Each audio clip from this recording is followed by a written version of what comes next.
விழுப்புரம் மாவட்டம் செஞ்சி வட்டம் புலிப்பட்டு கிராமத்துல மாட்டு கொட்டகை இடிஞ்சு விழுந்து அதுக்குள்ள கண்ணுக்குட்டி ஒண்ணு சிக்கி வெளியே வர முடியாம தவிச்சிட்டு இருக்குன்னு சொல்லி நம்ம உதவிக்கு கூப்பிட்டாங்க. எங்களோட கீழ் பெண்ணாத்தூர் மீட்பு குழு கிளம்பி போனாங்க. ஏற்கனவே மழை விடாம பேஞ்சுக்கிட்டே இருக்கு. இதுல நம்ம வீரர்கள் அந்த கிராமத்துக்குள்ள நுழையும் போதெல்லாம் மழை கொட்டன்னு கொட்டிக்கிட்டு இருந்துச்சுங்க. ஆனா நம்ம வீரர்கள் அதெல்லாம் ஒரு பொருட்டாவே மதிக்கலங்க.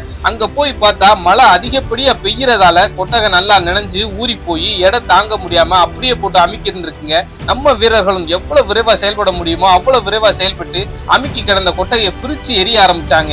கொட்டகை முழுவதும் பிரிச்சதுக்கு அப்புறமா அந்த கண்ணுக்குட்டி எங்க இருக்குன்னு தேட ஆரம்பிக்க அங்கு சரிஞ்சு கிடந்த சுவருக்கு அடியிலிருந்து தாங்க கண்ணுக்குட்டி சத்தம் கேட்க ஆரம்பிச்சிச்சு. உடனே கடப்பாறை எடுத்துட்டு வந்து அந்த சுவரை ரெண்டா உடைச்சு அதுல ஒரு பகுதியை சிரமப்பட்டு ஒரு புறமா நகர்த்தி வச்சுட்டு அதுக்கப்புறம் கயிறை எடுத்துட்டு வந்து மற்றொரு பகுதியில கயிறை கட்டி கீழே சரியாதபடி ஒருத்தரை இழுத்து பிடிக்க சொல்லிட்டு நம்ம வீரர் ஒருவர் அந்த இடவெளிக்குள்ள முண்டி போய் அந்த கண்ணுக்குட்டிய உருவி வெளியே தூக்கிட்டு வந்துட்டாருங்க.